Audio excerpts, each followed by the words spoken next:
Hello guys, this is Atharva Baheti from xcard.com.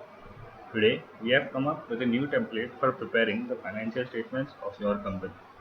तो क्या आप लोग भी अपने फाइनेंशियल स्टेटमेंट्स बनाते हुए परेशान हो चुके हैं और बैलेंस शीट टैली करते हुए परेशान हो चुके हैं? Don't worry, we have just come up with a perfect solution for you guys. तो मैं आपको फटाफट बता देता हूँ कि ये टेम्पलेट किस तरह काम करता है. सबसे पहले इस टेम्पलेट में एक इंस्ट्रक्शन शीट दी हुई है. आप एक बार इस इंस्ट्रक्शन शीट को गो थ्रू कर लीजिए ताकि आपको समझ में आए कि ये टेम्पलेट एग्जैक्टली किस तरह काम करता है. जैसे ही आप इंस्ट्रक्शन शीट्स गो थ्रू करेंगे उसके बाद आप इस मास्टर शीट पे आ जाइए.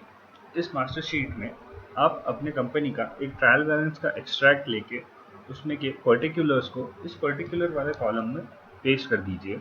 उसके बाद आप इस ग्रुपिंग वाली शीट को रेफर करके जो भी आपके ट्रायल बैलेंस के लाइन आइटम्स है उसके आगे उसकी ग्रुपिंग डिफाइन कर दीजिए. ये एक वन टाइम प्रोसेस रहेगा लेकिन इससे आपको काफ़ी हेल्प मिलेगा. मेक श्योर कीजिएगा कि आप ग्रुपिंग करते वक्त जिस तरह हमने नाम दिया है उसी तरह नाम दें. जैसे कि 7.4 balance with government authorities goods and service tax input credit receivable. इसी तरह बाकी सारे लाइन आइटम्स को एक बार आप डिफाइन कर देंगे तो आपके पास ये हमेशा के लिए एक मास्टर शीट प्रिपेयर हो जाएगा. उसके बाद आप आएंगे टीवी 1819 वाली शीट जहां आप अपने कंपनी का पूरा ट्रायल बैलेंस पेस्ट कर देंगे. जैसे ही आप ट्रायल बैलेंस पेस्ट करेंगे आप मेक श्योर कीजिएगा कि आपका ट्रायल बैलेंस टैली हो रहा हो और उसका डेबिट माइनस क्रेडिट का टोटल जीरो आ रहा हो. जैसा कि आप देख सकते हैं हमारा यहाँ का टोटल जीरो है. अगर उसके बाद आपको कोई एडजस्टमेंट करनी हो तो आप इस कॉलम के ई कॉलम के पहले एक कॉलम ऐड करके वहाँ पे जो भी अमाउंट का आपको एडजस्टमेंट करना हो वहाँ आप पेस्ट कर दीजिए और उस अमाउंट का एडजस्टमेंट डाल दीजिए. जिसके बाद आप यहाँ पे एक फाइनल एडजस्टमेंट का अमाउंट ले सकते हैं. जैसे ही आप फाइनल एडजस्टमेंट का अमाउंट लोगे मेक श्योर कीजिएगा कि उसका टोटल भी ज़ीरो आ रहा हो.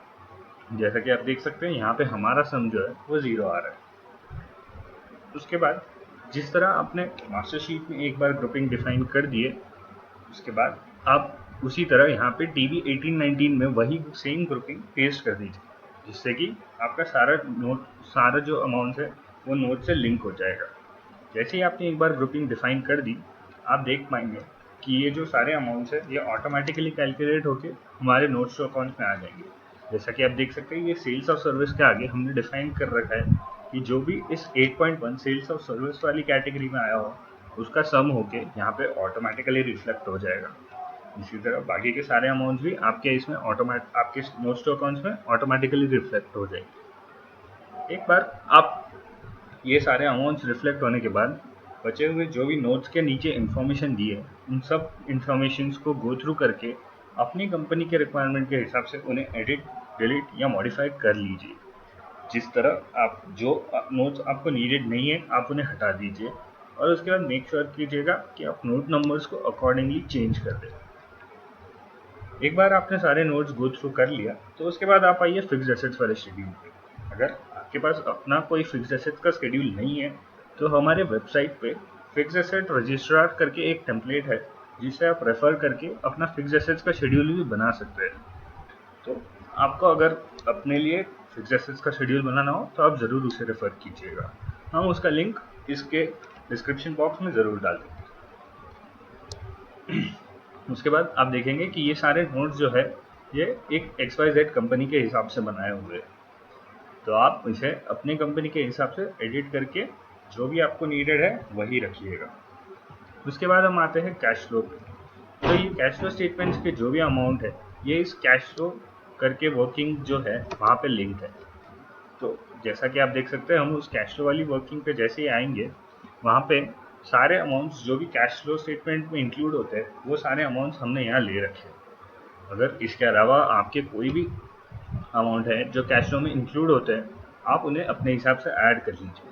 जैसे ही आप ऐड करेंगे उसे अपने स्केड्यूल्स या नोट्स टू अकाउंट से लिंक कर दो. उसके बाद जैसा कि आप देखेंगे ये सारे हमने नोट्स से लिंक कर रखे हैं. उसके बाद जो भी फाइनल एडजस्टमेंट है वो यहाँ पे आप दे के उसको आप चेक करेंगे तो ये वाला हमारा जो टोटल का कॉलम है ये कैश फ्लो से लिंक्ड है. उसके बाद हमारा कैश फ्लो ऑटोमेटिकली प्रिपेयर हो जाएगा. एक कैश फ्लो बनने के बाद आप ज़रूर अपने इस अमाउंट को अपने कैश एंड बैंक बैलेंस से मैच कर लीजिएगा और मेक श्योर कीजिएगा कि वो दोनों टैली करे। जैसे ही आपका ये सब हो जाए, आप देखेंगे कि हमारी बैलेंस शीट टैली हो चुकी है।